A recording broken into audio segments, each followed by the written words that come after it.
So, okay, we're going to go ahead and move on to Melissa.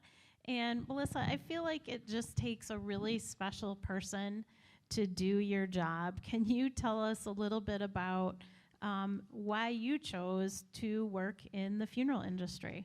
Sure. Well, thank you again for all three of you and and Laura for having this conversation and for sharing your expertise. Honestly, when I first came into funeral service, a very large, one of the larger funeral homes in the area asked me if I would come talk with them because they thought I'd be a good fit for something that they wanted me to do. So that is the true honesty. Why I stayed in funeral service beyond that initial conversation was I realized what a privilege it is to be in that space with families at most likely one of the most difficult days of their lives, or thinking about one of the most difficult days of their family's life. And unfortunately, I had endured some really tragic loss, and loving people deeply creates a deep loss as well when you lose somebody. So, I am a big proponent as God uses our trials and our suffering, hopefully, to help and encourage others in this world who might endure the same kind of loss and suffering. And so I thought maybe God had prepared me for that role, and so that's one of the reasons why I stayed in funeral service. I consider it a true privilege to be with families at that time, and also for people who are planning ahead. Yeah, that's very true. I feel like everyone up here, you really truly have to be called to work in these positions because it's not something you'd normally just sign up for. So I think that's very special. And if you look at Melissa's business cards or anyone from her company, it's really cool because they have pictures of that individual from all these different time frames in their life. And I feel like it can be really easy to look at an older adult and forget that they've lived a whole active, long life just full of experiences. That for, some of you guys who might be getting older and more tired and, you look in the mirror and you see a face, but your mind says you're 30, even though your body says you're 80, How do you help families really capture and celebrate the uniqueness of each person, both when they're in the process of planning and actually when they pass? Sure. Well, that business card with those pictures, that's what we call our life story. And Heritage has a unique offering with our life story experience. And I'm always kind of embarrassed when people look at my business card because I have a 1-year-old picture. I've got a high school picture.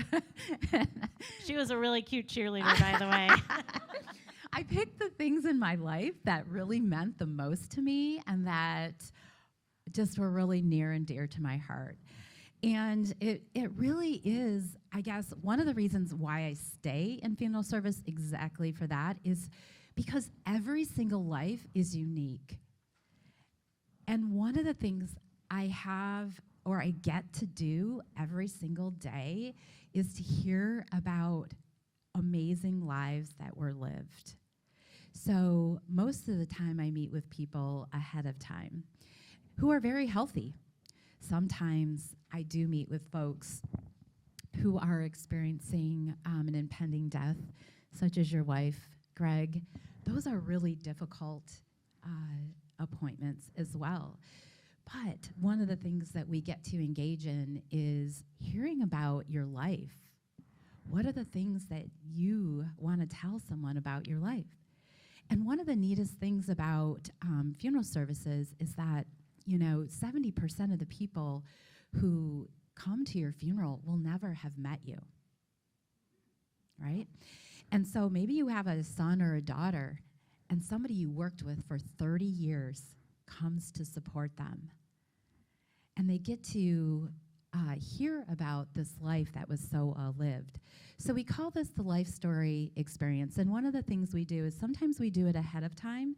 The individual, like if you come to do your advanced funeral planning, I'll give you the option to sit with our writer and uncover and impact all those questions of your lifetime. And then we put it to a story, and we also attach it to photographs if you're willing to share them.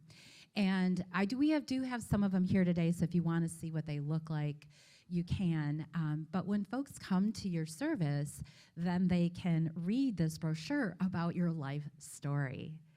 And you know what? Sometimes we find that kids get to hear about things that they never knew about their mom or dad, okay?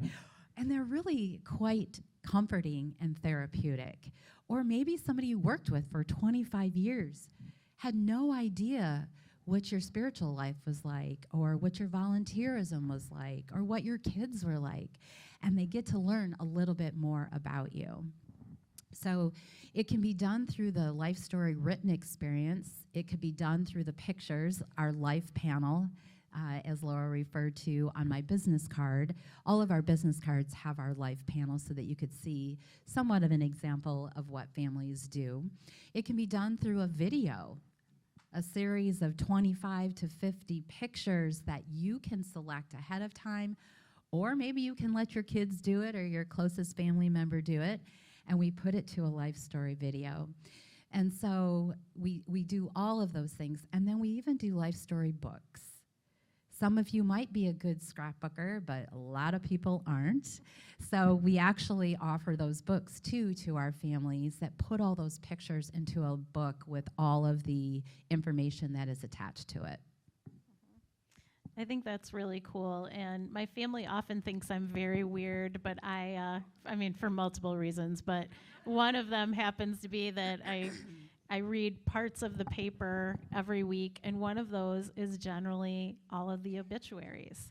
And I just have I get an immense enjoyment of reading people's lives and their experiences, and just, thinking about that, and really thinking about that concept of a life well lived. And when I see people and can read about that, I just, like you said, people that we've never met, and yet I can really look at that and go, boy, they were really cool. Like, I wish I would have known that person or had the ability to be touched by that life, because I just think that's cool. So what are some of the things that you wish that people better understood about the services that you provide?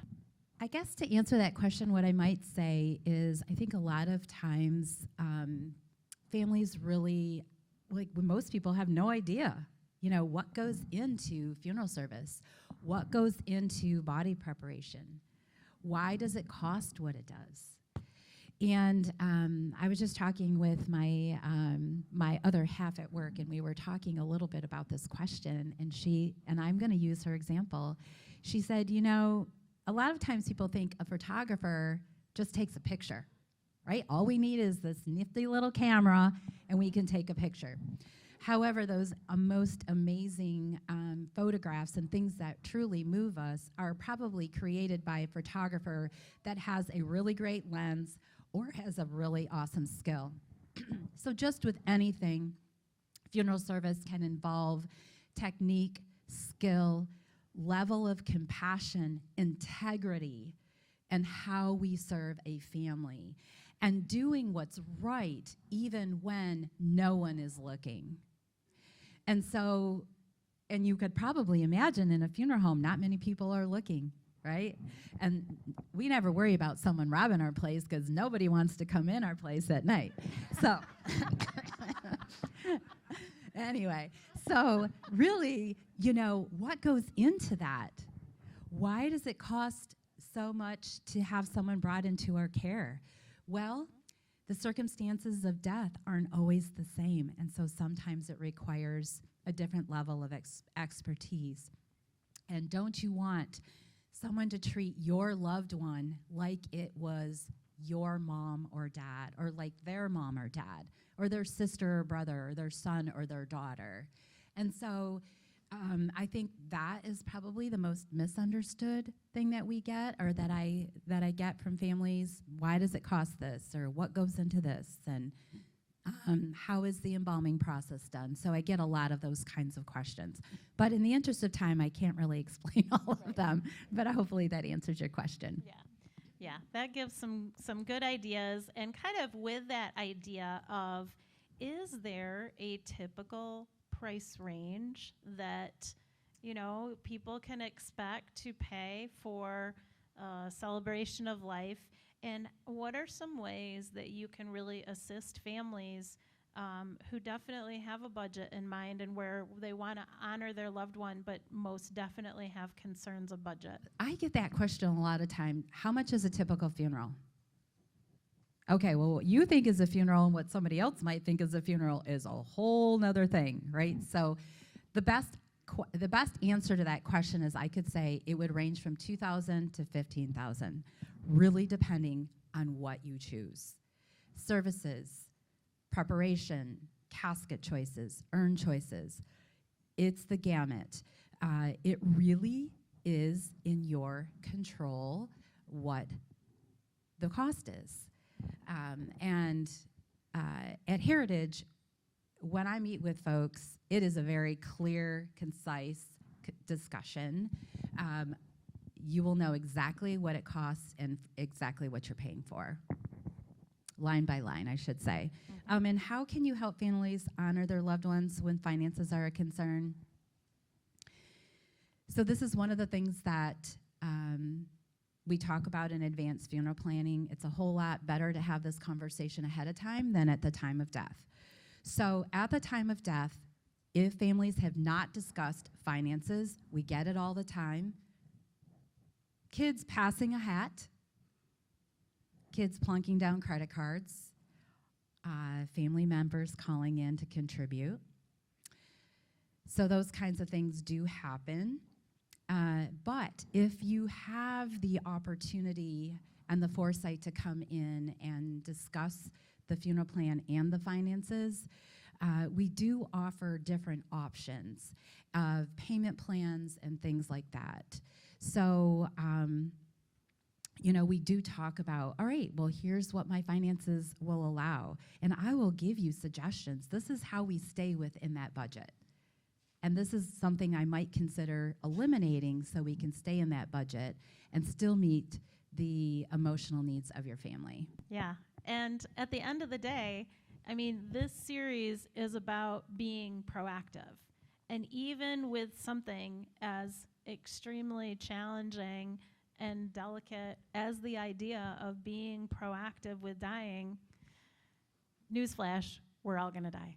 So, of all the things that we might want to plan ahead, that would certainly make sense. So what are some of the most compelling reasons? You kind of touched on that, but just that idea that, at the time of death, there truly is chaos and the emotions that go with it, and how by being proactive, you can help families be served in the end. So some of the most compelling reasons, I actually heard from Greg. He talked about making sure your family knows what your wishes are and what you want. I love, the fact that your beautiful wife was able to do that for her family. And so what are those wishes and what do they look like? What kind of disposition, what kind of service do you want? But also to address the finances.